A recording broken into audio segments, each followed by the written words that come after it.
Fala pessoal, então vamos continuar fazendo nossa aulinha de projeto de sistemas, né? O famoso projeto orientado a objeto.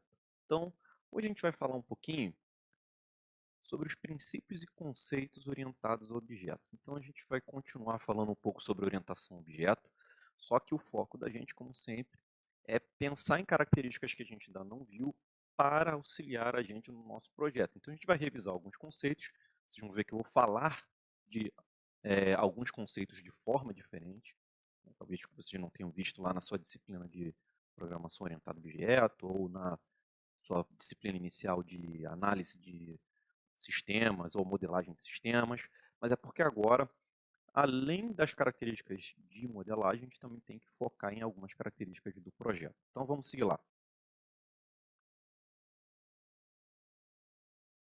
Então, lembrando que a ideia do paradigma orientado a objeto é o quê? Fazer o apoio à reutilização, melhorar a consistência interna, aquelas palavrinhas mágicas, alterabilidade, legibilidade, extensibilidade, e melhoria na interação entre quem?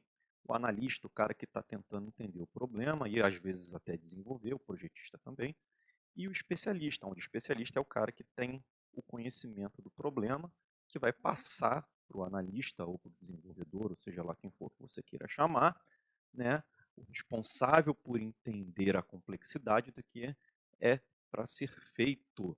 Então, lembrando que a diferença do paradigma orientado a objeto para o paradigma estruturado é que por conta dessas três palavrinhas, né, alterabilidade, legibilidade e extensibilidade, é, o paradigma orientado a objeto acabou suplantando, né, superando o estruturado. Não é que o estruturado tenha sido vencido por completo, ainda é utilizável, né? Mas para sistemas, geralmente a gente fala de orientação a objeto. Por quê?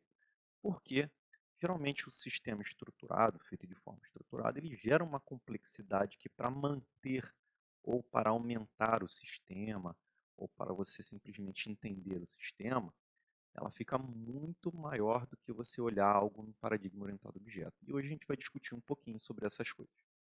Então, a gente está apresentando aqui para vocês, né, ou melhor, eu estou apresentando aqui para vocês, os conceitos de orientação a objeto. Então, nessa figurinha aqui, o que, que vocês podem observar? A gente tem lá a orientação a objeto, e aí ela é sustentada, né, por quatro pilares.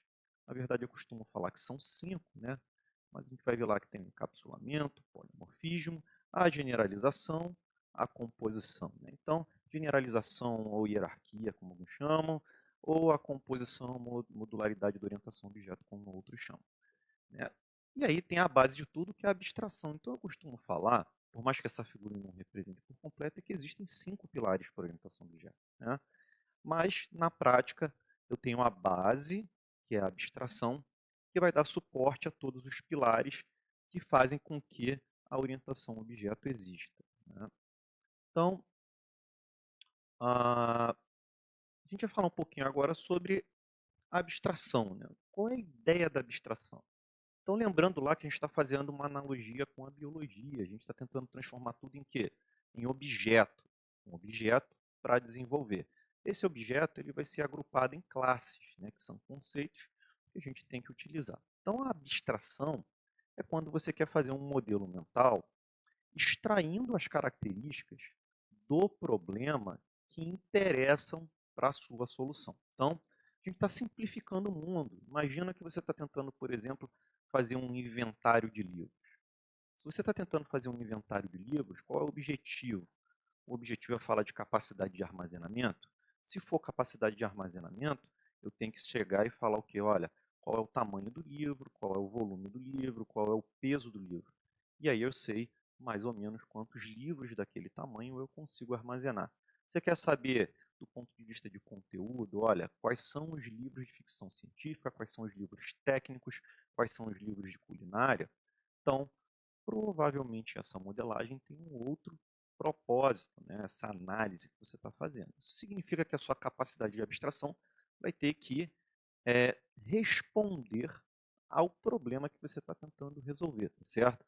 Tem muito sentido, por exemplo, estou catalogando quais são os livros que eu tenho para poder emprestar para as pessoas, né? Tem muito sentido eu falar de volume, de peso, tem sentido de falar o quê? qual é o conteúdo, qual é a categoria. Às vezes eu quero saber quem foi, né, que pegou emprestado, quem já devolveu, para eu poder efetivamente é, representar isso em classes, objetos e coisas que a gente vai falar daqui a pouco, que estão relacionados a esses conceitos, né? Então, ah, dentro da abstração, a gente tem a capacidade de ignorar aspectos irrelevantes, concentrando em quê? Concentrando nos principais aspectos para o sistema ser desenvolvido. Então, sem enrolar muito, né? A gente está abstraindo o que é interessante para o nosso desenvolvimento.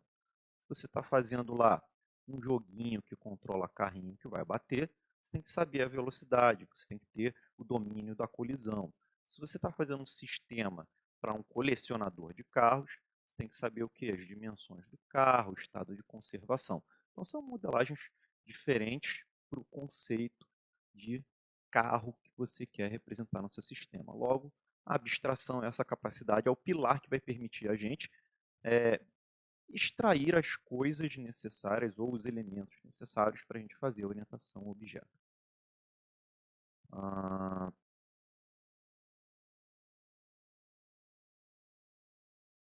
então, quando a gente fala de abstração, a gente tem que começar a entender agora que existem duas formas de abstração.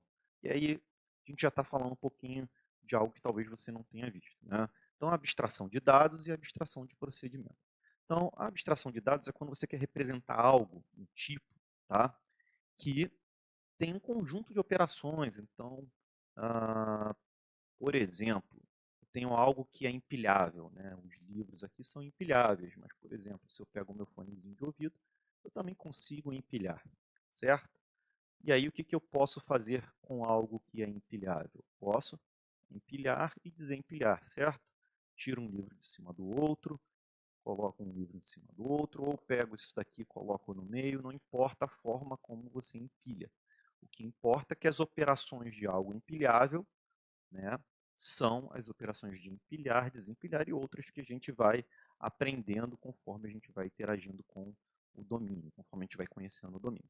Então, isso caracteriza uma abstração de dados, né? Então, eu vou ter lá um tipo empilhável que tem duas operações, empilhar e desempilhar, e, por exemplo, uma abstração de procedimento.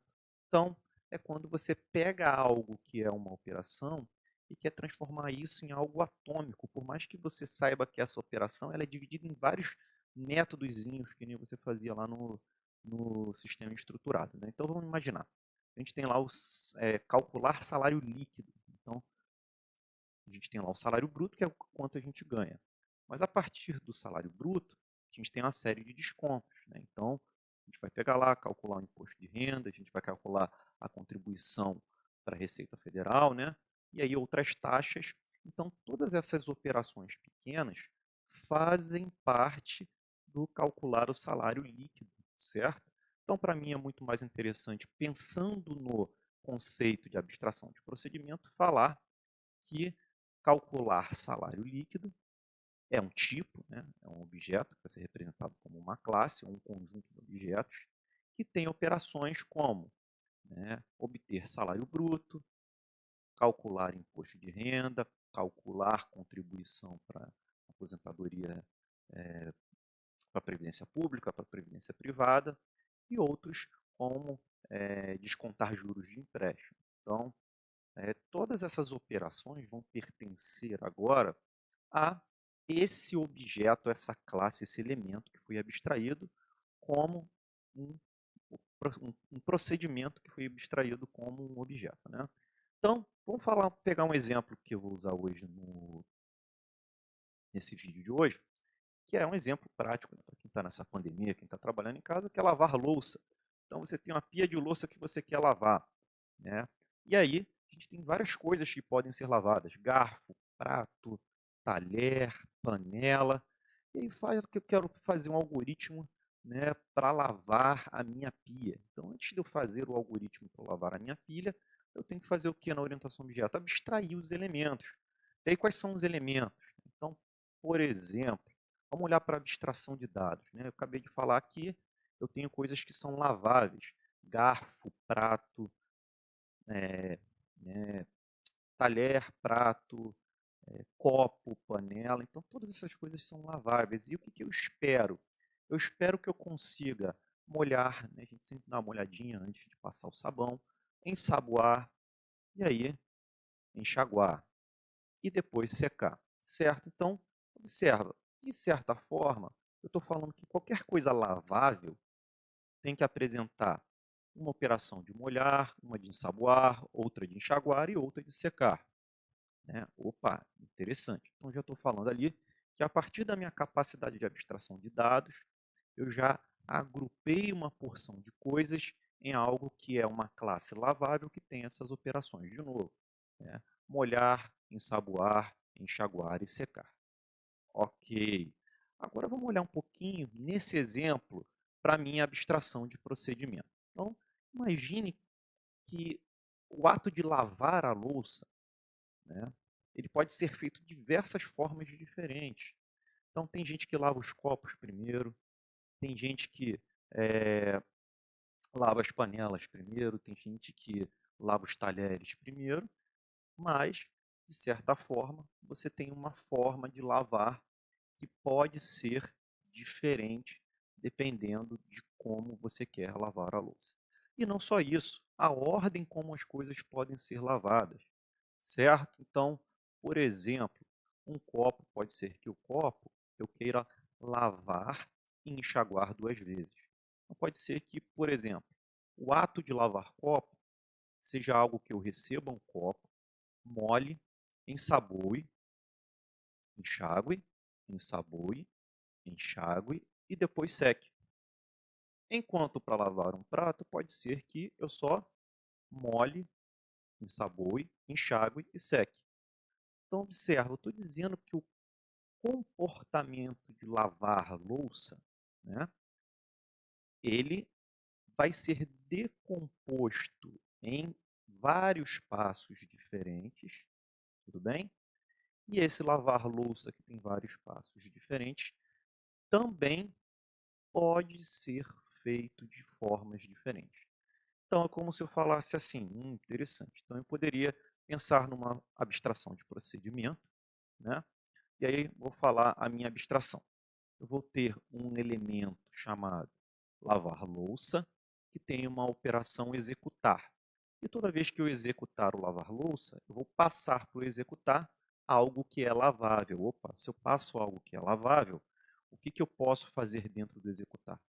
Ah, quando eu lavo panela, eu chamo lá, e aí eu vejo a abstração de dado lavável, eu sei quais são as operações que tem nela, né? Então, opa, já está garantido que eu consigo usar molhar, eu consigo usar ensaboar, eu consigo já enxaguar e secar. Agora basta eu definir a ordem que eu quero fazer essas coisas dentro, né, da minha implementação do executar, tá certo? Então, a gente já definiu aí que a gente vai ter um tipo lavável e um tipo lavar louça, abstração de dados e abstração de procedimento. Seguindo, agora a gente fala do encapsulamento. Então, a ideia do pilar do encapsulamento é o quê? É a gente separar os aspectos externos dos aspectos internos.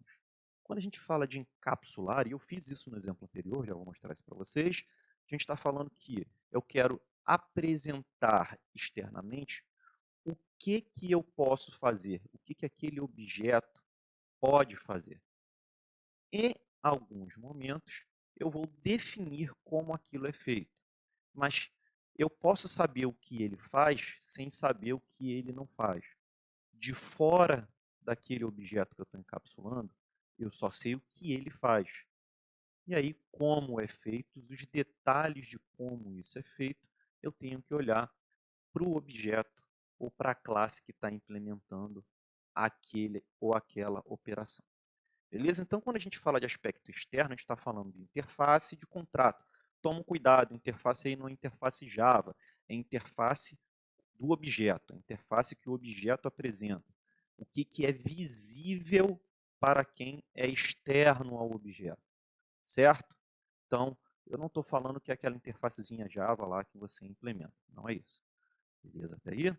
E o contrato é, na prática, uma descrição do que tem que ser feito por aquela operação. Então, na prática, quando a gente está fazendo lá o nosso encapsulamento, o que a gente está fazendo? Olha, esse tipo tem essa operação, e aí você anota, olha, essa operação tem como parâmetro A, B, C e D, e tem que fazer essas coisas.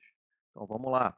Se a gente pegar lá o nosso tipo lavável, quando a gente fala que eu tenho que molhar, e aí eu tenho que explicar o que esse molhar faz. Quando for molhar copo, o copo tem que receber água do lado de fora, do lado de dentro e embaixo.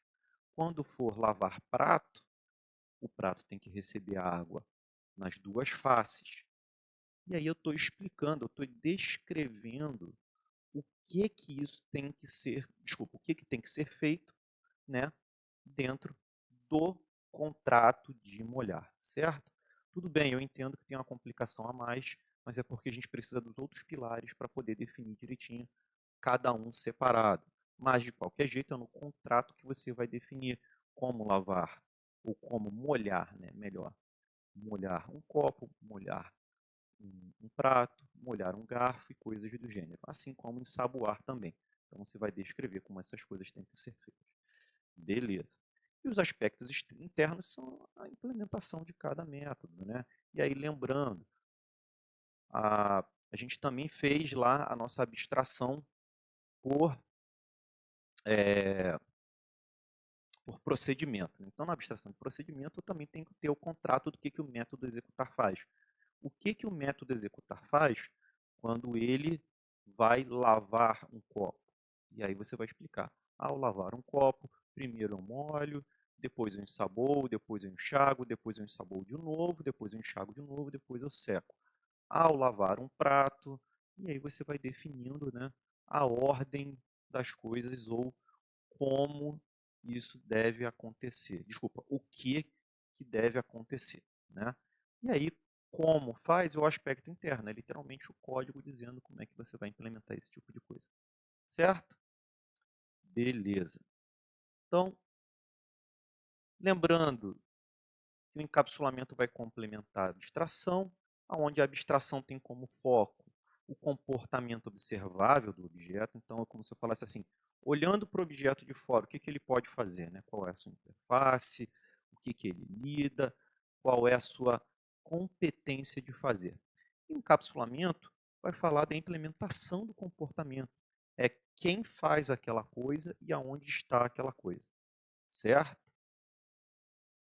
Então, o encapsulamento vai promover mais estabilidade porque o cliente, quem usa o objeto, né? Quem usa o objeto que usa o objeto, para ficar mais claro, né? Ou os objetos, ou os sistemas, ele só vai conhecer o que? A interface do objeto, aquilo que foi definido na abstração e que foi representado no encapsulamento, tá certo? Então, é como se eu falasse, este objeto é lavável. Este objeto lava a louça. Se eu quero saber, né, o que é feito ao lavar a louça, eu olho para a interface do objeto e vejo, tem um método executar aqui que provavelmente faz isso. E aí a gente pode alterar, né, o aspecto interno, a implementação do objeto, quando a gente quiser. Olha, ok, tive que mudar a forma como eu lavo o prato. Ou, de novo, o copo, é um exagero lavar e enxaguar duas vezes, só vou enxaguar uma vez. Né? Eu vou passar o sabão e lavar uma vez só. Mas observa, quem está usando lá a, a, o objeto lavável não vai saber que você alterou internamente a forma como o lavar louça está sendo implementado. Ele vai pegar o lavar louça e chamar o executar. Certo? Então, isso é o que faz com que a gente consiga reaproveitar esse objeto, é o que a gente consiga estender. Olha, né, existe uma nova louça para ser lavada. Então, agora eu tenho que lavar algo a mais, eu vou mudar o comportamento de executar, mas quem estiver usando lá o meu lavar louça, de qualquer jeito, vai estar usando a interface que tem o método executar.